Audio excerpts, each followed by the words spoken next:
everyone, so let us start today with our next article, and that is article number 13. So what article 13 says? 13 is saying that all laws are inconsistent. मतलब जितने भी laws हमारे constitution के force में आने से पहले बने थे, ठीक है, जितने भी लॉज हमने बनाए थे, कभी जब कॉन्स्टिट्यूशन फोर्स में नहीं आया था, तभी कॉन्स्टिट्यूशन फोर्स में कब आया था?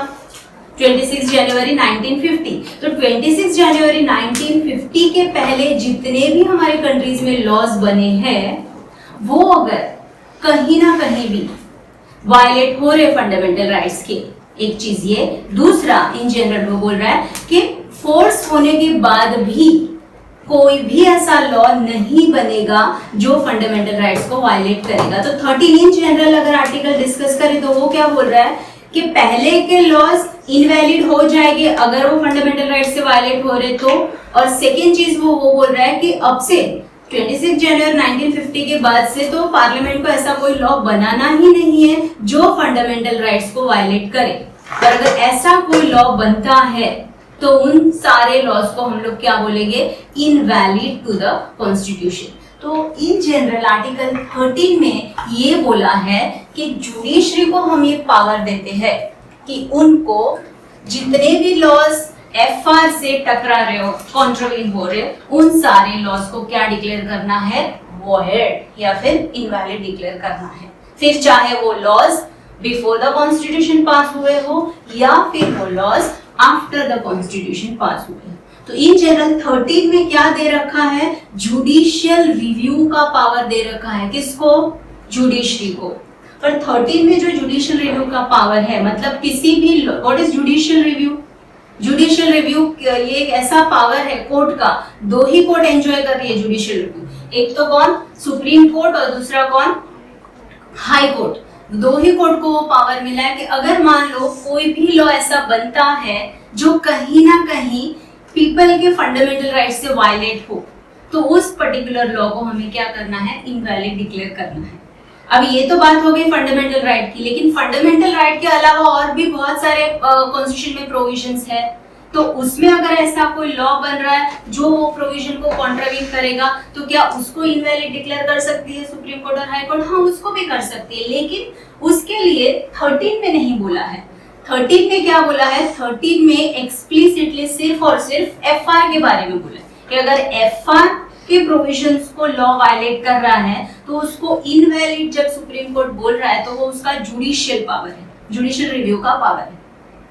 क्लियर? सो जुडिशियल रिव्यू का पावर एफआर के लिए उसको 13 में मिल रहा है, बट बाकी के जो भी प्रोविजंस है उसके लिए क्या जुडिशरी एंजॉय कर रही है? जुडिशियल रिव्यू का पावर, जुडिशियल रिव्यू का पावर एंजॉय कर रही है, बट वो 13 में मेंशन नहीं किया है। It is implicit in the constitution. Explicit provision किस में है? 13 में है, बट वो किसके बारे में बात कर रहा है? जस्ट एंड जस्ट एफआर के बारे में। बाकी जो भी प्रोविजंस है उसके लिए जुडिशियल रिव्यू का पावर कोई एक पर्टिकुलर आर्टिकल में नहीं दे रखा है। It is in general, we have to understand. कैसे? For example we are talking about supremacy of the constitution, कि हमें जब भी कोई लॉ बनाने हैं तो हमें क्या ध्यान में रखना है? Supremacy of the constitution. फिर जब भी हम कुछ करते हैं तो उसके लिए second thing, division of power याद रखना है कि किसको कितने पावर्स मिल रहे हैं, सेंट्रल के कौन से पावर्स है, स्टेट की कौन से पावर्स है, उस हिसाब से आप काम करो। So division of authority again it checks. तो ऐसे बहुत सारे कॉन्स्टिट्यूशन में प्रोविजंस है जो कहीं ना कहीं चेक कर रहा है, और ये चेक करने का पावर जो जुडिशरी को मिल रहा है उसको हम लोग क्या बोलेंगे? Judicial review. So what is judicial review? It is nothing but it is the power of supreme court and high court to declare any law passed by the parliament or any order given by whom? Given by the executive as invalid if it contravenes with any of the provisions of the constitution। ये general definition है। एक parliament मान लो कोई भी law बनाती है या executive ऐसा कोई भी ऑर्डर इशू कर रहा है जो कोई भी प्रोविजंस के साथ वायलेट हो रहा है, तो ऐसे लॉ को या ऐसे ऑर्डर को जुडिशरी क्या डिक्लेयर करेगी? इनवैलिड डिक्लेयर करेगी। और ये जो इनवैलिड डिक्लेयर करने का जो पावर है जुडिशरी का, उसको हम लोग क्या बोल रहे हैं? Judicial review. क्लियर? बट अगर आपको क्वेश्चन आते कि जुडिशियल रिव्यू जो है उसमें फंडामेंटल राइट्स को इनवैलिड बोलने का पावर किसमें है, तो आप 13 बोल सकते हो, क्योंकि 13 इज एक्सप्लिसिटली मेंशनिंग। 13 में क्या लिखा है? all laws are inconsistent or in derogation with any of the fundamental rights, then ऐसे लॉ को क्या बोलना है, void बोलना है, invalid बोलना है. So यहाँ पर it is expressively provide for doctrine of what, judicial review. This is clear? Now judicial review क्या है वो भी समझ में आया आपको. Now let us discuss in detail about Article 13 and we will see this Article 13 clause wise. तो पहला जो क्लॉज है आर्टिकल 13 का वो क्या बोल रहा है, all laws enforced in India before the commencement of the constitution, मतलब कॉन्स्टिट्यूशन फोर्स में आने से पहले जितने भी लॉज पास हुए हैं, अगर वो लॉज इनकंसिस्टेंट हो, if they are inconsistent, inconsistent मतलब वो टकरा रहे, वो वायलेट कर रहे, तो ऐसे लॉज को हम क्या बोलेंगे, वॉइड बोलेंगे. ठीक है, तो 13 क्लॉज 1 में क्या बोला है, सिर्फ और सिर्फ बिफोर द कॉन्स्टिट्यूशन जो लॉज पास हुए हैं उसके बारे में डिस्कस किया है. 26 जन 1950 के पहले जितने भी लॉज बने हैं वो अगर एफआर के साथ मैच नहीं हो रहे तो ऐसे सारे लॉज को क्या बोल दो, इनवैलिड बोल दो. ऐसा 13 क्लॉज 1 में बोला था. सुप्रीम कोर्ट का लगा कि यार सारे के सारे लॉज को इनवैलिड बोल के उसको खत्म करना वो भी कोई ठीक बात नहीं. हो सकता है कि पूरा लॉ जो है वो इनवैलिड ना हो, कुछ प्रोविजंस हो, तो हम पूरे लॉ को क्यों इनवैलिड डिक्लेयर करें. तो सुप्रीम कोर्ट ने सोचा और वो क्या किया, उसने दो डॉक्ट्रिन लेके आ गया. तो let us discuss this doctrine. First doctrine is doctrine of separability और वी कैन से सीवरेबिलिटी. सेपरेबिलिटी नाम इटसेल्फ हमको पता चल रहा है कि भाई सेपरेट कर दो या उसको सीवर कर दो, हटा दो. इन शॉर्ट इसका मीनिंग है जो जो चीजें उस लॉ में टकराती है एफआर के साथ या वो एफआर को कॉन्ट्रवीन करती है तो क्यों ना हम उसको उस पर्टिकुलर लॉ से हटा दे, उसको हम सेपरेट कर दे, उसको हम फिल्टर कर दे ताकि बाकी का जो लॉ है वो वैलिड रह सकता है. तो ये वाली डॉक्ट्रिन उसने कौन से केस में प्रोपाउंड की थी, केस था ए.के. गोपालन वर्सेस स्टेट ऑफ मद्रास, 1950 का केस था. अब ये केस सुप्रीम कोर्ट के सामने कौन लेके आता है, ए.के. गोपालन. ए.के. गोपालन को डिटेन किया था और वो जो डिटेन किया था वो किस बेस पे, प्रिवेंटिव डिटेंशन एक्ट 1950 एक्ट के थ्रू उसको डिटेन किया था.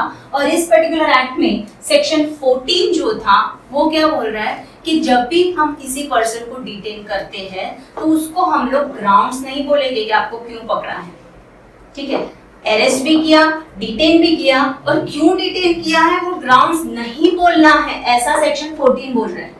तो इसीलिए गोपालन ने बोला कि ये तो मेरा फंडामेंटल राइट 22 को वायलेट कर रहा है, बिकॉज फंडामेंटल राइट 22 क्या बोल रहा है कि जब भी आप किसी को अरेस्ट करते हो और उसके बाद अगर डिटेन भी करते हो तो आपको एटलीस्ट उसको ग्राउंड्स इन्फॉर्म करने पड़ेगी कि आपने उसको क्यों डिटेन करके रखा है. अगर आप ग्राउंड्स ही नहीं इन्फॉर्म करोगे तो वो रॉन्ग होगा.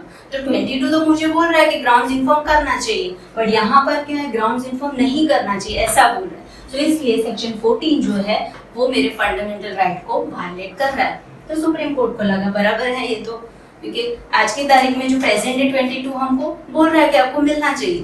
तो उसने बोला एक काम करते हैं, फिर हम सेक्शन 14 जो है पीडीए से उसको हटा देते हैं, उसको हम सेपरेट कर देते हैं. तो अगर उसको हम सेपरेट कर देंगे तो बाकी का जो है लॉ वो तो वैलिड रह सकता है. प्रॉब्लमेटिक है तो क्या प्रॉब्लमेटिक है, सेम एक सेक्शन ही है, तो उस पर्टिकुलर पार्ट के लिए हम क्यों पूरे लॉ को बर्बाद करें. इट्स बेस्ट कि हम लोग उस पार्ट को रिमूव कर दें. इसलिए वो डॉक्ट्रिन ऑफ सेपरेबिलिटी से बोलता है कि जब भी ऐसा कभी होगा कि जो प्री कॉन्स्टिट्यूशनल लॉज है वो टकराएंगे तो हम क्या करेंगे, वो जो टकराने वाले पार्ट है उसको हटा देंगे तो बाकी का लॉ जो है वो इफेक्टिव रहेगा. तो डॉक्ट्रिन ऑफ सेपरेबिलिटी आपको समझा. नाउ नेक्स्ट डॉक्ट्रिन उसी कंटेस्ट में 13 क्लॉज 1 के कंटेस्ट में, जैसे 13 क्लॉज 1 ने क्या बोल दिया कि सारे वो लॉ जो है उसको इनवैलिड डिक्लेयर कर दो. तो यहाँ पर सुप्रीम कोर्ट ने और एक डॉक्ट्रिन लाई जिसको बोलेगी doctrine of eclipse. And this eclipse of doctrine of eclipse was propounded by Supreme Court in Bhikaji Narain versus state of Madhya Pradesh 1955 का केस. यहाँ पर क्या मुद्दा था कि भाई पूरा का पूरा वो लॉ को हम खत्म कर दे, उससे अच्छा है कि अगर वो पूरा लॉ मान लो क्लैश हो रहा है तो क्यों ना हम अभी उसको ओवरशैडो कर दें. मतलब हम लोग क्या करेंगे, उसको एक्लिप्स कर देते हैं. जहां जहां जो भी लॉ है वो एफआर के साथ मान लो कॉन्ट्रवीन हो रहा है तो एक काम करेंगे, वो जब तक कॉन्ट्रवीन हो रहा है तब तक हम क्या करेंगे, उसको शेडो कर देंगे, उसको एक्लिप्स कर देंगे, फंडामेंटल राइट को ही ऊपर रखेंगे। ठीक है। So for example CP and Berar motor vehicle act थी 1947 में गवर्नमेंट ने पास की थी। अब ये एक्ट के हिसाब से क्या था कि जो भी मोटर ट्रांसपोर्ट बिजनेस है उसमें किसकी मोनोपोली रहेगी, गवर्नमेंट की मोनोपोली रहेगी। ये एक्ट में ऐसा था, मतलब गवर्नमेंट को ही अधिकार है कि मोटर ट्रांसपोर्ट बिजनेस वो करेगा, तो बाकी के जो भी पीपल थे जो मोटर ट्रांसपोर्ट बिजनेस कर रहे थे उसको अधिकार नहीं, गवर्नमेंट ने मोनोपोली ले रखी। तो इसलिए जब एफआर में मतलब कॉन्स्टिट्यूशन फोर्स में आ गया तो इस पर्टिकुलर एक्ट के लिए क्वेश्चन होता कि ये तो कहीं ना कहीं हमारा एक आर्टिकल को वायलेट कर रहा है, और वो कौन सा आर्टिकल है, आर्टिकल 19 क्लॉज 1 क्लॉज जी। क्योंकि 19 क्लॉज 1 क्लॉज जी क्या बोल रहा है, people have right to practise any profession, any trade, any business, any occupation. तो उसको तो वो फ्रीडम है कि वो कोई भी ऑक्यूपेशन प्रैक्टिस कर सकता है।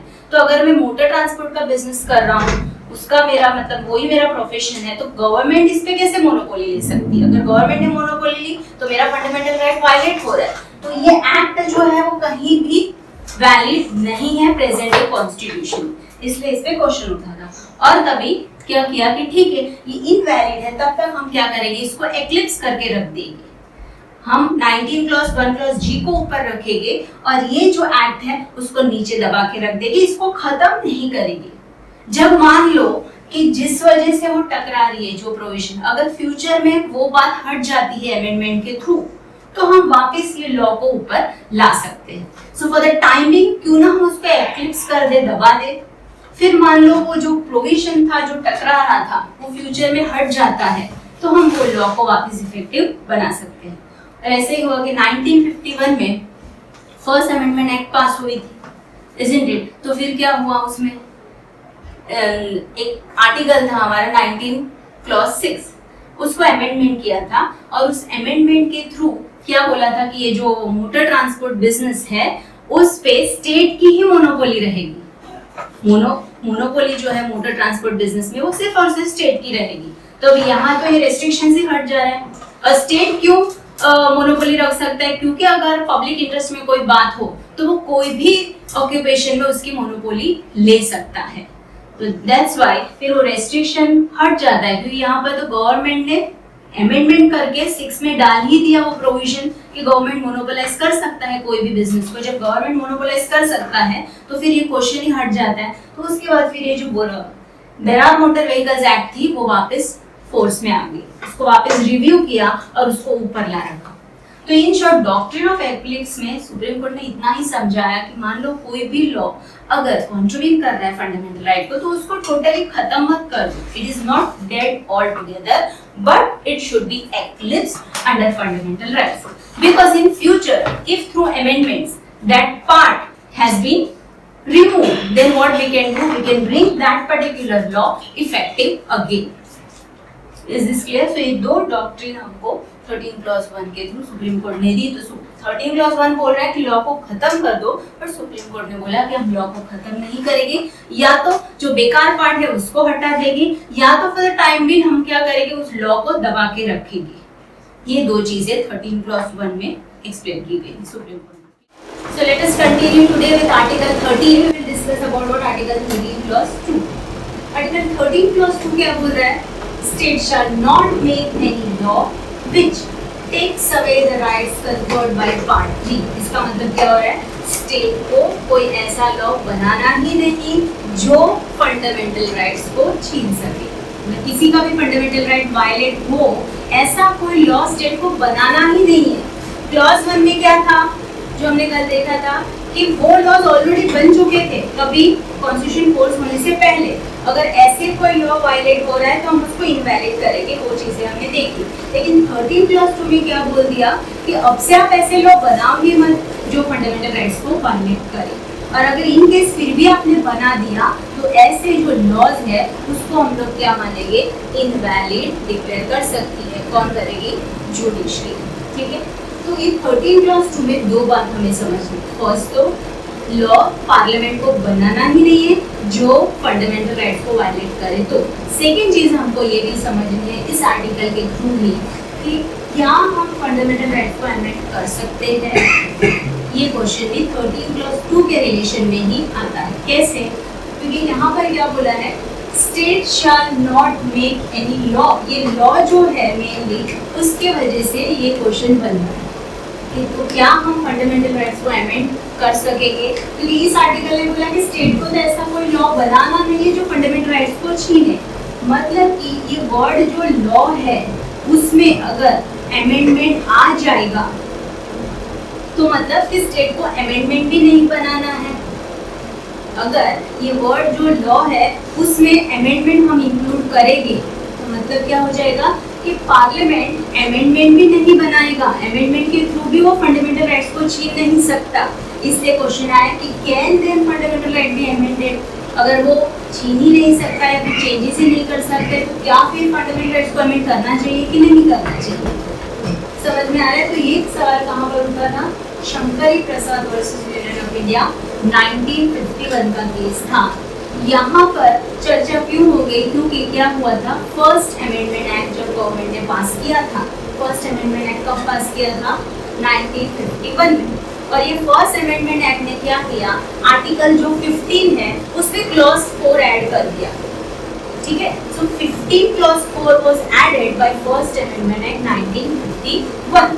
और ये 15 क्लॉज 4 क्या बोल रहा है कि state can make any special provisions for what? For the advancement of socially and educationally backward classes. तो एससीबीसी के एडवांसमेंट के लिए स्टेट कुछ भी स्पेशल स्टेप्स जो है वो ले सकता है। तो इस प्रोविजन के वजह से बाकी लोगों का कहना था कि कहीं ना कहीं ये जो है क्लॉज 4 वो किसको वायलेट कर रहा है? राइट टू इक्वालिटी को वायलेट कर रहा है। अगर आप एससीबीसी के लिए कोई स्पेशल प्रोविजन करोगे तो बाकी के जो भी सेक्शंस है उसका राइट टू इक्वालिटी जो है वो वायलेट होगा। Apart from this, first amendment act 1951 ने और भी चीजें अमेंड की थी। उसने 9 शेड्यूल को अमेंड किया था और उसने कुछ आर्टिकल्स ऐड किए थे, 31A, 31B। ठीक है, तो ये जो 31A था उसके बेस पे क्या होगा? 31 ये बोल रहा है कि स्टेट जो है वो कोई भी पीपल की प्रॉपर्टी ले सकता है। ओके, अगर उसको चाहिए वो पर्टिकुलर लैंड तो वो ले सकता है। तो यहाँ पर अगेन चैलेंज किया गया 31A को कि ऐसे कैसे, तो हमारा राइट टू प्रॉपर्टी वायलेट हो रहा है। अगर गवर्नमेंट किसी की भी लैंड ले सकता है तो फिर हमारा राइट टू प्रॉपर्टी का क्या होगा? इसलिए ये वाला जो आर्टिकल है वो भी कहीं ना कहीं हमारे एफआर को छीन रहा है। सो दैट्स व्हाई आल्सो ये केस सुप्रीम कोर्ट के पास आया। अभी सुप्रीम कोर्ट में सवाल है कि क्या भाई पार्लियामेंट अमेंडमेंट करके एफआर को छीनेगा तो चलेगा कि नहीं चलेगा? ये क्वेश्चन आया। सुप्रीम कोर्ट ने बोला कि भी पार्लियामेंट अमेंडमेंट कर सकता है और वो अमेंडमेंट करके जो भी उसने किया है वो चेक किया रीजन उसने। फॉर एग्जांपल 15+4 जो था it is benefiting whom? SCBC. तो डेफिनेटली स्टेट का जो ये स्टेप था वो रीजनेबल है, इसलिए ये वैलिड है, इस पे हम लोग क्वेश्चन नहीं कर सकते। और जब भी स्टेट किसी की लैंड लेता है वो भी वो कुछ नेशनल इंटरेस्ट के लिए ही लेगा, तो ये स्टेप भी जो भी था उसका वो वैलिड है। तो इसलिए उन्होंने बोला कि फर्स्ट अमेंडमेंट एक्ट 1951 जो है वो पूरी की पूरी वैलिड है। और सुप्रीम कोर्ट ने फिर ये बोल दिया कि डेफिनेटली पार्लियामेंट अमेंडमेंट कर सकता है। कहाँ पर अमेंडमेंट करेगा? मतलब फंडामेंटल राइट को भी कोई अमेंड कर सकता है। वैसे तो अमेंडमेंट का जो पावर है पार्लियामेंट का वो कौन से आर्टिकल में है? 368 में। कि भाई 368 ये बोल रहा है कि पार्लियामेंट कुछ भी अमेंड कर सकता है। तो यहाँ पर सुप्रीम कोर्ट ने बोला कि डेफिनेटली पार्लियामेंट 368 को यूज करके फंडामेंटल राइट्स को भी अमेंड करेगा। तो इसलिए उन्होंने बोला कि जो और लॉ है उसमें आपको अमेंडमेंट नहीं इंक्लूड करना है, क्योंकि अगर इसमें हम अमेंडमेंट इंक्लूड करेंगे तो क्या हो जाएगा? मीनिंग कि वो अमेंडमेंट भी नहीं करेगा जो कि फंडामेंटल राइट को छीने, और हो सके कि उसको छीनना भी पड़े, इसके लिए for the better interest of everybody. So he said that law, word law does not include what? And constitutional amendment act. Clear? तो शंकरी प्रसाद ने ये बोला।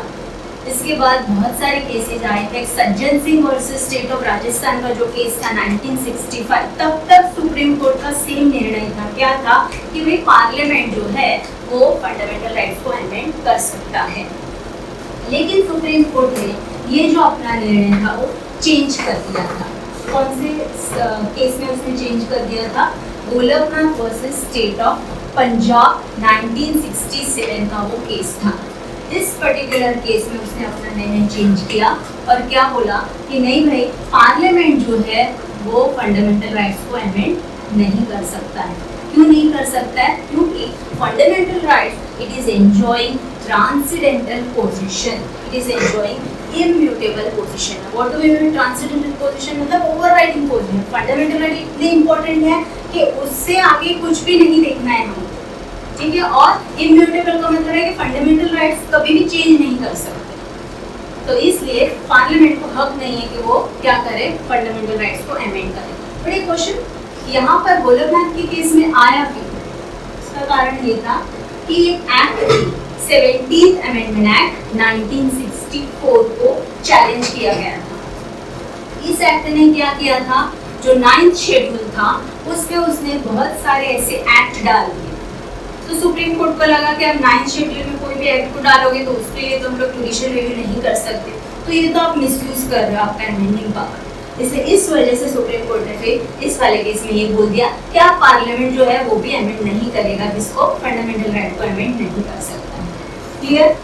सेकेंड जजमेंट में क्या किया सुप्रीम कोर्ट ने, अपना खुद का ही डिसीजन ओवररूल कर दिया। क्यों किया? बिकॉज इस एक्ट के वजह से इस एक्ट को चैलेंज किया गया। नेक्स्ट, पार्लियामेंट ने क्या किया, अपना रिएक्शन बताया ऑब्वियसली, क्योंकि पार्लियामेंट को बिल्कुल अच्छा नहीं लगा कि आप कैसे, मतलब हमारा जो अमेंडिंग पावर है 368 ने हमको दिया है तो आप वो कैसे छीन सकते हो, हम नहीं मानेंगे। तो इसलिए उसने एक एक्ट पास कर दी। And what was that act? 24th amendment act 1971। इस एक्ट ने क्या किया, दो आर्टिकल को अमेंड किया, एक तो आर्टिकल 13 और दूसरा आर्टिकल 368। अभी 13 में क्या किया, एक क्लॉज ऐड कर दिया, दैट वाज क्लॉज 4। और ये क्लॉज 4 क्या बोल रहा है कि जो आर्टिकल, ये जो लॉ है वर्ड, उसमें क्या होगा, अमेंडमेंट नहीं आएगा। सो जो लॉ की लैंग्वेज इसमें ये लिखा है that article 13 reads that nothing in this article shall include an amendment made under article 368। तो 13 आर्टिकल में आपको अमेंडमेंट को इंक्लूड नहीं करना है, वो स्पेसिफाई करके उसने 13 की क्लॉज में डाल के बता दिया कि आपको प्लीज लॉ में अमेंडमेंट मत इंक्लूड करो। ठीक है। सेकंड चेंज उसने क्या किया, 368 की जो टाइटल थी उस टाइटल को उसने बदल दिया। पहले 368 में क्या लिखा था, procedure to amend the constitution, तो उसने वो टाइटल हटा दी और क्या टाइटल लगाई, power of parliament to amend the constitution and the procedure therefor. मतलब पार्लियामेंट के पास वो पावर है कि वो क्या कर सकता है, कॉन्स्टिट्यूशन को भी अमेंड कर सकता है और उसके प्रोसीजर को भी वो अमेंड कर सकता है। तो टाइटल बदल दी, इसलिए ये जो एक्ट थी उसको वापस चैलेंज किया गया। कभी केशवानंद भारती का जो केस था, दैट इज 1973 का केस था। तो यहाँ पर 24th अमेंडमेंट एक्ट को चैलेंज किया गया कि ये जो है वो गलत है। सुप्रीम कोर्ट ने यहाँ पर क्या निर्णय दिया, सुप्रीम कोर्ट ने बोला कि कोई प्रॉब्लम नहीं है, हमको एक्ट जो है उसको हम लोग वैलिड मानेंगे, उससे हमें कोई प्रॉब्लम नहीं। ठीक है, पार्लियामेंट अमेंड कर सकती है, फंडामेंटल राइट्स को भी अमेंड कर सकती है, बट आपको एक चीज ध्यान में रखनी होगी, वो क्या है कि आप जब भी कोई अमेंडमेंट करते हो तो बेसिक फीचर है या बेसिक स्ट्रक्चर जो है कॉन्स्टिट्यूशन का, उसको आप वायलेट नहीं कर सकते। आप कुछ भी करो, अमेंडमेंट करो, चेंजेस करो, वो आपको अलाउड है, लेकिन जब भी ये आप कर रहे हो तो आपको बेसिक फीचर को ध्यान में रख के करना है। तो इस पर्टिकुलर केस में पहली बार सुप्रीम कोर्ट ने हमको एक नई डॉक्ट्रिन दी। And what is that doctrine? Doctrine of basic feature, या we can say doctrine of basic structure. So we can say this particular doctrine is neither defined in the constitution nor in any act, but it is a judicial innovation. Judiciary का ये innovation doctrine था और judiciary ने इस particular term के लिए कोई precise definition नहीं दिया है, बट उसने कैसे समझाया है, हमको एग्जाम्पल्स देके समझाया है कि ये जो एग्जाम्पल है, ये जो फीचर्स है, उसको हम लोग बेसिक फीचर्स में डाल सकते हैं। For example, sovereignty of the constitution, democratic nature, फिर सेक्युलर नेचर है, रिपब्लिकन नेचर है, फेडरलिज्म है, सेक्युलर नेचर है, जुडिशियल, वैसे बहुत सारे एग्जांपल्स दे देंगे। उसने बोला जो जो मुझे लगेगा वो सारे मैं क्या कर दूंगा, बेसिक फीचर में डाल दूंगा। तो उस चीज को आपको ध्यान में रखना है और आपको लॉ बनाना है, कभी भी आप उस पर्टिकुलर प्रोविजन को छीन नहीं सकते। Very clear. नाउ फिर वापस प्रॉब्लम क्या हुआ कि पार्लियामेंट ने एक्ट पास की थी 1975 और वो एक्ट क्या थी 39th अमेंडमेंट एक्ट 1975। और इस एक्ट में क्या बोला कि चाहे प्राइम मिनिस्टर हो, प्रेसिडेंट हो, वाइस प्रेसिडेंट हो या स्पीकर हो, इनका कोई भी इलेक्शन डिस्प्यूट होगा तो वो चीजें जो है वो जुडिशरी के स्कोप के बाहर होगी, मतलब it will be outside the jurisdiction of the courts. Courts इसमें बीच में नहीं पड़ेगा, ये लोग अपने आप से सुलझा लेंगे। आई बात समझ में? तो यहाँ पर सुप्रीम कोर्ट ने बोला नहीं, ये तो गलत है, आप लोग क्या कर रहे हो, जुडिशियल रिव्यू का पावर हमसे छीन रहे हो। डिस्प्यूट्स का जो मैटर है उसको अगर आप जुरिसडिक्शन ऑफ कोर्ट से हटा दोगे, मतलब हम लोग कभी भी उस पर जुडिशियल रिव्यू नहीं कर सकते, और judicial review is a basic feature of the constitution, तो वो पावर आप छीन नहीं सकते। तो इस पर्टिकुलर केस में उसने वापस वो चीजें कंफर्म की और वो कौन केस क्या था, इंदिरा नेहरू गांधी वर्सेस राज नरेंद्र 1975 केस में। इस पर्टिकुलर केस में ये वाली जो एक्ट थी उसको चैलेंज किया गया था और बोला कि ऐसे एक्ट पास करके आप कहीं ना कहीं क्या कर रहे हो, बेसिक फीचर को आप डिस्टर्ब कर रहे हो। और मैंने पहले ही बोल दिया था कि आप अमेंडमेंट कर सकते हो लेकिन बेसिक फीचर को वायलेट नहीं कर सकते हो, because this is violating the basic structure, so that's why आपका ये जो काम है ये एक्ट है in fact that is invalid. Clear? So now again Parliament reacted to this particular judgment. How? By enacting one more act. And वो act क्या थी? 42nd Amendment Act 1976. ये एक्ट ने क्या किया? आर्टिकल 368 को अमेंड कर दिया और क्या बोला? No limitation on the power of parliament. मतलब बोला कि पार्लियामेंट को कोई लिमिटेशन नहीं है अमेंडमेंट करने के लिए, वो कुछ भी अमेंडमेंट कर सकता है। So there is no limitation on the powers of parliament to amend the constitution। एक बात ये बोल दी। एंड सेकंड क्या बोला कि जो भी वो अमेंडमेंट करेगा उस पे कोई क्वेश्चन नहीं उठा सकता है, मतलब कोर्ट है वो भी उसमें क्वेश्चन नहीं करेगा कि आपने ऐसा अमेंडमेंट एक्ट क्यों पास किया है। सो दो थिंग्स बोल दी इसने अमेंड करके। क्या? एक तो कि पार्लियामेंट के पास अनलिमिटेड पावर है कि वो कुछ भी अमेंड कर सकता है और वो जो भी अमेंडमेंट करेगा ऐसी अमेंडमेंट एक्ट को कोई चैलेंज नहीं करेगा। तो मतलब क्या कर रहा है यहाँ पर, अगेन वो जुडिशियल रिव्यू का पावर जो है वो छीन रहा है। इसलिए 42nd अमेंडमेंट एक्ट थी उसको भी वापस क्या हुआ, चैलेंज कर दिया सुप्रीम कोर्ट ने। कौन सा वो केस था? Minerva mills versus union of India 1980 का केस था। और सुप्रीम कोर्ट ने क्या बोला, ये जो भी चेंजेस किए थे ना 42nd अमेंडमेंट के थ्रू, वो सारे के सारे उसने नल एंड वॉइड बोल दिए, वो सारे चेंजेस जो है वो इनवैलिड हो रहे हैं। क्योंकि कौन से ग्राउंड पे? फर्स्ट थिंग कि वो सभी चीजें बेसिक स्ट्रक्चर को वायलेट कर रहा है, बेसिक स्ट्रक्चर को वायलेट कर रहे हैं। क्यों वायलेट कर रहे हैं? क्योंकि आपने क्या किया, लिमिटेड पावर है पार्लियामेंट के पास अमेंड करने का, अनलिमिटेड पावर आपको दे नहीं रखा है कॉन्स्टिट्यूशन ने। अगर आप अनलिमिटेडली यूज करोगे तो आप ऐसे करके क्या करने वाले हो, जो बैलेंस है तीन ऑर्गन्स का उसको आप डिस्टर्ब कर रहे हो। मतलब आप कुछ भी लॉ बनाओ और हम लोग आपको क्वेश्चन नहीं करें तो फिर ये जो एग्जीक्यूटिव, लेजिस्लेचर और ये जुडिशरी, ये तीन जो ऑर्गन्स बनाए, तीनों का अपना अपना काम है, तो उसको क्या हो जाएगा, उसका बैलेंस डिस्टर्ब हो जाएगा। तुम्हें जो काम है वो तुम करो, कोर्ट का काम क्या है कि तुम्हारे जो काम है उसको चेक करें, तो वो चीजें कॉन्स्टिट्यूशन ने दे रखी है। तो आप कैसे ऐसे बोल रहे हो कि मुझे अनलिमिटेड पावर है, तो वो गलत है, क्योंकि ऐसे बोल के कहीं ना कहीं आप क्या कर रहे हो, basic structure of the constitution को वायलेट कर रहे हो। क्योंकि रीजन दिया, the balance among the three organs of the state was destroyed. और सेकेंड आपने क्या किया, जुडिशियल रिव्यू का पावर छीन लिया। आपने बोला कि चैलेंज नहीं कर सकते ऐसे अमेंडमेंट। तो दो चीजें जो है वो गलत है, इसलिए 42nd अमेंडमेंट को हम लोग इनवैलिड बोल देंगे। ठीक है, तो यहाँ पर ये सजेशन दिया था। और वो बोला कि आप अभी ध्यान दे रखो पार्लियामेंट के आपके पास कोई एब्सोल्यूट पावर नहीं मिल रखा है अमेंडमेंट करने का। आपका जो पावर है अमेंडमेंट का वो हमेशा लिमिटेड पावर होगा। और इस पर्टिकुलर केस में सुप्रीम कोर्ट ने बोल दिया कि limited power of parliament to amend the constitution itself will come under what? Basic feature of the constitution. Very clear? The next case जो है that is Waman Rao case 1981, और इस पर्टिकुलर केस में सुप्रीम कोर्ट ने फाइनली ये बोल दिया कि भाई 24 अप्रैल 1973 के बाद आप जो भी अमेंडमेंट्स करते हो वहां पर बेसिक स्ट्रक्चर की डॉक्ट्रिन जो है वो अप्लाई होगी। मतलब आपको बेसिक स्ट्रक्चर ध्यान में रख के ही अमेंडमेंट करना है। आप ऐसे लॉ पास ही मत करो जो कभी भी बेसिक फीचर को क्या करे, वायलेट करे। तो जस्ट यहाँ पर ये केस में यही बोल दिया कि हम लोग क्या करेंगे, 24 अप्रैल 1973 के बाद हर एक अमेंडमेंट को चेक करेंगे। If it is violating with what, basic feature, तो ऐसे एक्ट को हम लोग क्या बोल देंगे, इनवैलिड बोल सकते हैं। Clear? So here today we have completed Article 13 Clause 2. Article 13 Clause 2 in general किसके बारे में बोल रहा है, amendability of fundamental rights। वो मेन थिंग है और आपको मेंस में इस पे क्वेश्चन आ सकता है, फुल लेंथ का question, that can fundamental rights be amended। तो मेंस का ये क्वेश्चन है। बाकी इन जनरल 13 Clause 2 हमको दो चीजें बोल रहा है कि क्या करना है, स्टेट को ऐसा कोई लॉ नहीं बनाना है जो कि फंडामेंटल राइट्स को छीनेगा।